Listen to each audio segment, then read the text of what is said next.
J'avais à ce moment-là 11 ans. Et avec une quinzaine de jours, j'avais fait ma communion. La guerre a commencé le 10 mai et nous avons dû partir le 15 mai. Mais comme ça, d'un coup, hein, sans avertissement, hein, sur quelques minutes, on nous a dit qu'on devait quitter, tout abandonner, sans savoir où on allait et si on allait un jour revenir.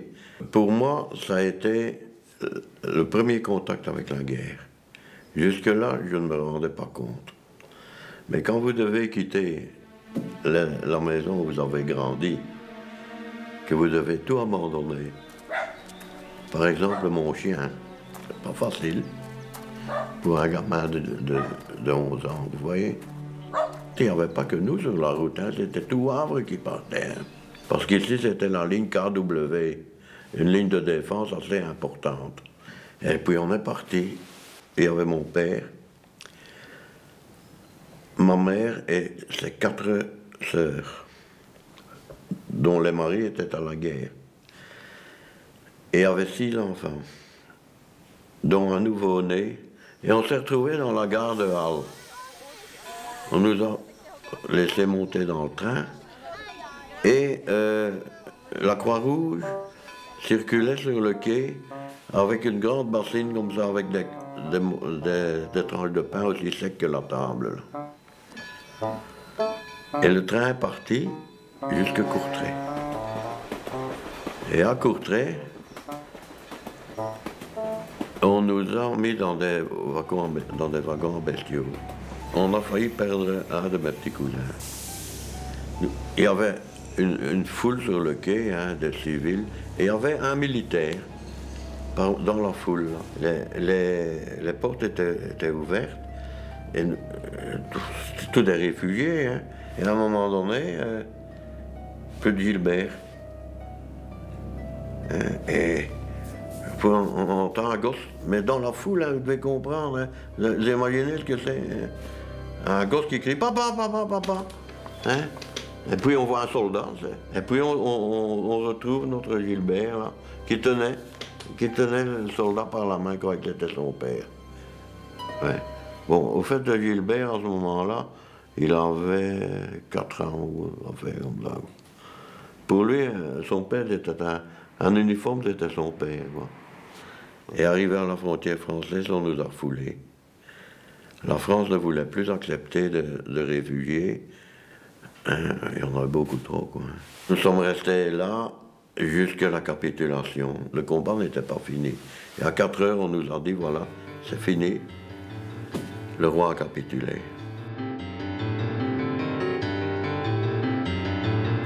Je me présente, je m'appelle Charles Mouchenier, j'ai 87 ans. En 40, j'avais 17 ans. Et j'habitais rue Sainte-Reine à Wavre. Et à la ville, nous a pris, il fallait déblayer la ville. Tout était démoli, l'hôtel de ville et tout, c'était juste en face de l'hôtel de ville, il fallait nettoyer toutes les briques, les mettre sur le côté et toute son histoire. Et après, quand les travaux étaient finis, il fallait s'engager quelque part. Mais il n'y a pas de travail. Au chômage, ah non, il faut partir travailler sur les chantiers allemands et toute sortes d'histoires pour le travail obligatoire. Alors, j'ai eu une dizaine de convocations, j'ai jamais répondu. Et un jour, 2 Allemands qui entrent avec un civil, ils me montrent, c'est un tel, je dis oui, venez avec nous. Et le lendemain, ils m'ont accompagné chez moi, faire le bagage et partir. Directement en Allemagne. Je m'étais marié entre-temps. Hein. J'avais 18 ans quand je me suis marié. Et j'avais mon fils qui avait 6 semaines quand je suis parti en Allemagne. J'ai été travailler dans l'usine Zesicom, à Rathenau. J'avais un petit vieux, là, un Allemand même, qui travaillait et il m'a dit « T'en fais pas ». J'ai dit à ma femme, 2 tartines en plus tous les jours. Et quand c'était lui, 2 jours, je les avais. C'est comme ça qu'on On est revenu après 10 mois. Je devais revenir après 6 mois comme étant marié et un enfant. Alors je suis revenu et là j'ai dit non.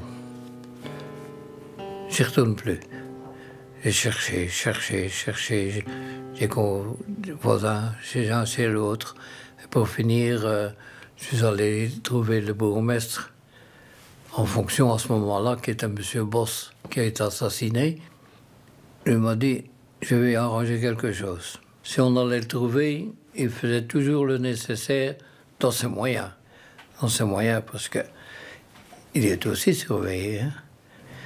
C'était toujours sur l'anonymat. Hein. C'est lui qui décidait, tiens, vous allez partir, c'est pour vous cacher, mais vous restez sur votre identité. Et un autre, c'était une fausse carte parce que c'était pour les résistants, aussi ou là. Combien de fois ils sont arrivés à la maison, c'était toujours ma belle-mère, ma femme travaillait. Le gamin était là. Et chaque fois, ils arrivaient. Où est-il? Ah, il n'est pas là. Maintenant, il est en Allemagne, il est reparti. Tout. Et même interroger le gamin, hein, quand il commençait à parler. Quand on est revenu de l'Exode, la seule fortune que mes parents avaient, c'était 3 vaches. On vivait avec 3 vaches. On n'avait plus de vaches. Elles étaient mortes toutes les 3 dans la prairie, là, lors des bombardements. Parce qu'ici, on s'est battu pendant 72 heures. Hein. Mon père n'avait plus de gagne-pain, lui. Hein. Et alors, il s'est organisé, il a été travailler dans une ferme. Il y avait certaines privations, par exemple, c'est que moi, pendant 5 ans, je n'ai pas su ce que c'était qu'un chocolat. Hein. Un beau jour, je ne sais pas par quel stratagème, ma mère avait trouvé du café, du bête café, parce qu'on faisait du café avec de l'orge torréfiée, et c'est ça qu'on buvait. Elle avait trouvé du café. Et à midi, on avait eu droit à une tasse de café. Et pendant que mon père et ma mère travaillaient au jardin, je me dis, tiens, moi je voudrais encore boire un coup de café, vous vous rendez compte? Alors je décide de ne pas prendre une tasse pour qu'on ne boit pas de la vaisselle. Et je bois à la cafetière. Et le café était bouillant. C'est ça qu'il faut essayer de faire comprendre aux gens, aux enfants. Ce que j'ai fait pour une tasse de café noir, sans sucre. Le bourgmestre de Wavre s'appelait Alphonse Boss, un type très humain, très humain. Il était aimé par toute la population, vous savez. Ça s'est passé le 6 août en 1944, donc un mois avant la libération. Le bourgmestre Boss, c'était un dimanche, et il avait invité à la ferme, chez lui, des amis, 3 amis, et un 4e que je connaissais bien, qui, ce jour-là, a décliné l'invitation parce qu'il avait une rage de dents. C'est cette dent qui l'a sauvé. Et dans l'après-midi, ils sont arrivés, donc les rexistes, pas les Allemands, hein, les Belges, des rexistes. Ils sont arrivés dans la ferme avec 2 voitures noires, Citroën. Et ils sont arrivés au bord du Val. Et ils les ont fait descendre et les ont mitraillés.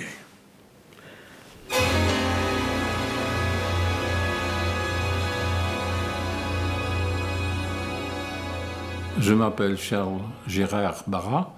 J'avais 19 ans en 1939. En 1940, j'habitais à Schaerbeek, à Bruxelles 3, comme on disait avant, maintenant c'est 1030. C'est environ au mois de septembre 1939, je me suis engagé à l'armée parce qu'à l'époque, il faut savoir que le taux de chômage étant très élevé à l'époque, ça faisait même 400 000 chômeurs pour avoir comme une situation. Moi, je suis rentré à l'armée et comme j'avais fait mes études techniques, je suis rentré à l'aviation. Le 10 mai, il y a eu la déclaration de guerre. Et de ce fait, comme nous étions une une école militaire, nous avons évacué vers le sud, par étapes. Nous ne savions pas ce qu'on allait devenir, mais on a dû absolument fuir l'avancée des Allemands. Nous n'étions pas des régiments armés. Nous étions ignorants de toute la situation, mais ignorants de tout. Les journaux n'étant pas passés, les nouvelles ne voyageaient pas comme elles voyagent aujourd'hui. Et nous sommes arrivés un après-midi à Chalon-sur-Saône, qui était la ligne de démarcation. Et là, nous avons cru que le train allait aller tout droit en Belgique, vers le nord. Ce fut pas le cas, c'est l'Est qui l'a pris. Et nous sommes arrivés, après une nuit, on s'est retrouvés en Allemagne, voyez-vous. De cette façon-là, on s'est dit, maintenant on est prisonnier de guerre, on le sait. L'Allemagne, ayant mobilisé quand même beaucoup de ses militaires, de ses sujets à lui, s'était tout trouvé d'avoir de la main-d'œuvre gratuite. Ils nous ont envoyés dans des commandos, ce qu'on appelle le commando de travail, avec la surveillance des sentinelles. On était entouré de sentinelles, forcément, sentinelles allemandes, hein.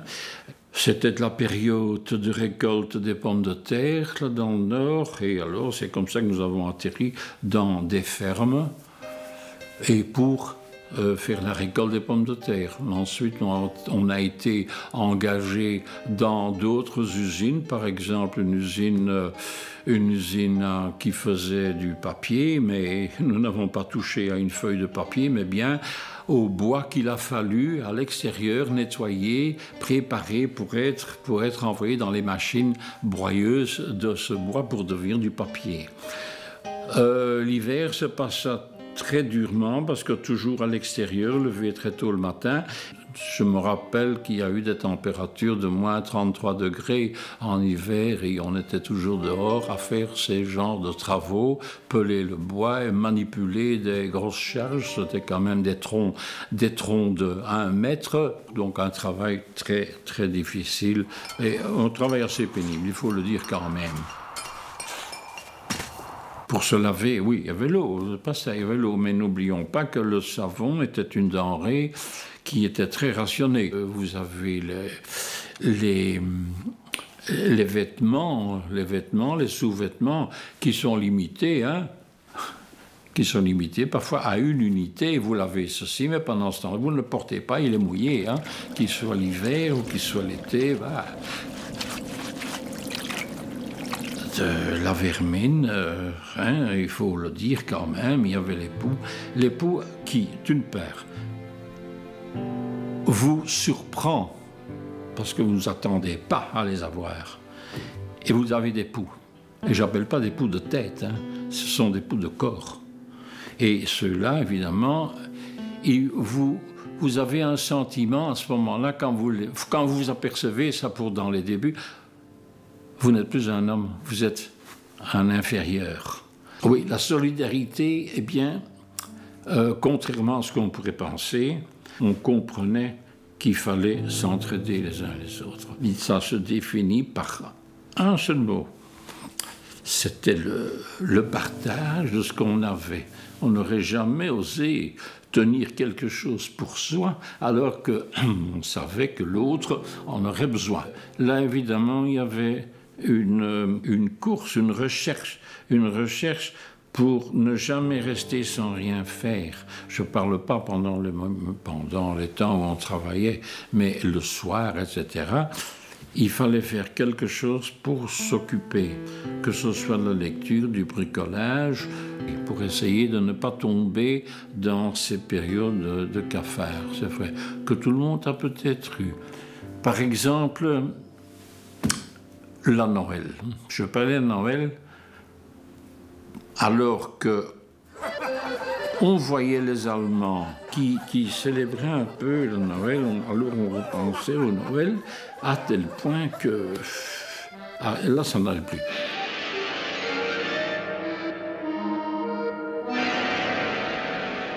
On a eu des nouvelles de la famille, mais quand même relativement tard. Je parle en 1940 maintenant, dans cette partie-là. Il a fallu attendre quand même quelques mois pour que des nouvelles puissent passer. Vous voyez, on écrivait nous-mêmes, d'abord sur du papier qui était pré-imprimé, qui allait être censuré. Si une lettre qu'on aurait pu écrire ne convenait pas au service de censure, la lettre ne s'en allait pas. Oui, j'ai beaucoup écrit. J'ai écrit. Pourquoi? Parce que c'était une habitude d'écrire des choses. Je ne suis pas un écrivain, mais je tenais à faire des petits rapports, si vous voulez. Et ce carnet-ci, effectivement, c'était un peu mon compagnon, si vous voulez.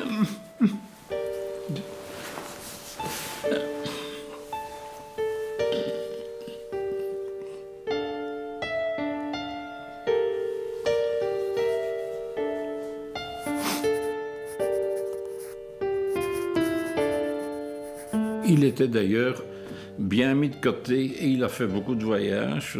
J'aurais plutôt jeté ma chemise quelque part, mais ça, je ne pouvais pas m'enlever.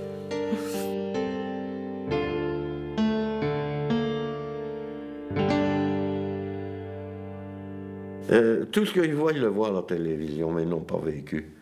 Je dirais comme quelqu'un m'a dit, tu es dans ton fauteuil et tu regardes un camp de concentration. Mais tu n'as pas l'odeur, tu n'as pas les mouches. Et moi, ce que j'essaye de faire comprendre, c'est ce que j'ai ressenti. Et moi, je n'ai pas fait des exploits militaires, hein, je n'ai pas passé ce temps. Mais quand vous passez sur la route, là, que vous voyez un type couché par terre, et que vous le connaissez, là, ça vous marque, vous savez. Quand on voit maintenant, par terre, sur la rue, partout quand on déambule dans les cités, on voit du pain par terre. Ma première réflexion, moi je me dis, s'il pouvait y avoir de nouveau du rationnement, c'est pas d'une guerre, du rationnement, pour qu'ils comprennent, les enfants ou les aînés, qu'on ne peut pas gaspiller. À la pause, on avait du sang bouilli, des bols. De gros bols de sang, mais bouilli, chaud comme ça, hein, liquide. Hein. Ça, j'ai jamais pu avaler. Jamais, aussi fin que j'avais, jamais su avaler. Mon père m'a raconté des choses que je ne comprenais pas à l'époque, quand j'étais plutôt enfant. Et il m'a toujours dit ceci, une phrase très simple. Mon fils ne gaspille pas la nourriture, parce qu'on ne sait jamais pour plus tard. Ça s'était arrêté là. Quand nous sommes revenus de France, croyant relier la Belgique en 1940, je me souviens encore d'un pain entier qui était sur la paillasse. Là-bas, on devait prendre le train, on devait partir en retournant en Belgique. Et je n'avais pas de place pour mettre un pain entier. J'ai coupé mon pain entier en deux, je l'ai pris, je l'ai mis dans mon sac, un sac à dos. Et l'autre, je l'ai laissé là. J'aime autant vous dire, je m'en souviens encore jusqu'à ce jour. Mais où je me suis fâché sur moi-même, c'est quand nous étions en Allemagne, j'ai dit mon pain est là-bas et moi je n'ai plus rien à manger maintenant. Un demi-pain, hein? Le maître d'école nous dit demain vous venez tous avec une tartine. On ne savait pas pourquoi. Nous sommes tous venus avec une tartine. C'est parce que la Croix-Rouge, par la Suisse, avait obtenu que chaque enfant de royaume recevait un petit triangle de fromage. Il me semble que je le goûte encore. L'abondance est une belle chose, mais ne la gaspillons pas, parce que c'est dangereux. Alors qu'il y en a d'autres dans le monde entier qui ont vraiment faim.